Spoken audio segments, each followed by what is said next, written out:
উপজেলা পরিষদ নির্বাচনে চেয়ারম্যান পদে উপজেলা আওয়ামী লীগের সভাপতি আবু বকর সিদ্দিক মণ্ডল ও যুগ্ম সাধারণ সম্পাদক সুমন চৌধুরী মনোনয়নপত্র জমা দিয়েছেন। সম্পর্কে তারা শ্বশুর জামাতা। নির্বাচনের মাঠে শ্বশুর জামাতার কেউ কাউকে ছাড় দিতে নারাজ। প্রতীক বরাদ্দের পর থেকেই ভোটযুদ্ধে নেমেছেন তারা।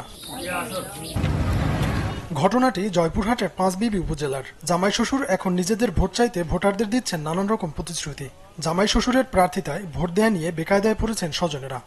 যার যার যোগ্যতা মনে করেছে যে নির্বাচন করে আমি জয়লাভ করতে পারবো, সেই ক্ষেত্রে তারা নির্বাচন করছে। সেই ক্ষেত্রে অনেক আত্মীয় স্বজন থাকতে পারে। হ্যাঁ, তারা যেহেতু জনগণ ভোটার উপস্থিতির যে ব্যাপকতার দিক দিয়ে লক্ষ্য করে তারা মনে করছে যে আমরা যদি নির্বাচনে অংশগ্রহণ করি, অন্যান্য দলের কেউ নির্বাচনে অংশগ্রহণ করছে না, সেই ক্ষেত্রে জনগণ আমাদের মুখের দিকে তাকিয়ে ব্যাপক জনগণ ভোটে উপস্থিত হবে। এ কারণে তারা অনেকেই প্রার্থী হয়েছেন। একই পরিবার থেকে হয়তো তাদের শ্বশুর জামাই দাঁড়াতেই পারে। ভোট আমাদের মৌলিক অধিকার, আমরা ভোট আমাদের যোগ্য ব্যক্তি রেখেই দিব। উপজেলা পরিষদ নির্বাচনে ভোটের আমেজ না থাকলেও জামাই শ্বশুরের ভোটযুদ্ধে এলাকায় চাঞ্চল্যের সৃষ্টি হয়েছে। শ্বশুর জামাই তো দাঁড়াইছে, তবে কাক যে দিব না দিব এখনো সিদ্ধান্ত করা হয়নি। ইয়ং জেনারেশন আমাদের চেয়ার দরকার। ইয়াং জেনারেশন হলে আমাদের রাস্তাঘাট সব দিক দিয়ে আমাদের সকল সুবিধা আমরা তার কাছে যেতে পারবো। জামাইও দাঁড়াইছে, শ্বশুরও দাঁড়াইছে, আমি যোগ্য ব্যক্তি পেছনে ভোট দেব। শ্বশুর বিষয় নিয়ে যে মুখরোচক গল্পটি মানুষ বলে, এটা ভোটারের চিন্তা নয়।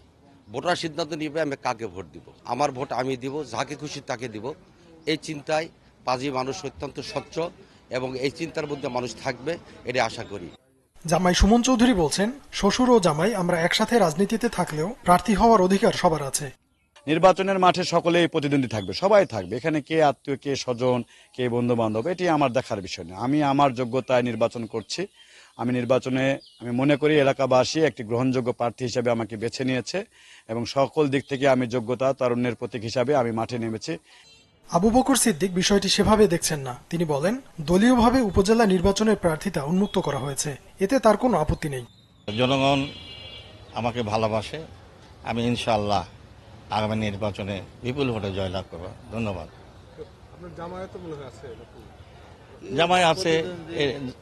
জামাই আছে গণতান্ত্রিক অধিকার, জামাই বলে প্রশ্ন না, ওনার দাঁড়ানোর অধিকার আছে, উনি দাঁড়াইছেন, তার ভোট সে করবে, আমার ভোট আমি করব।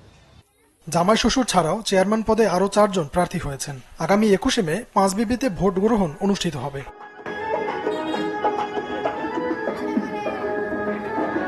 Desk report, channel 24।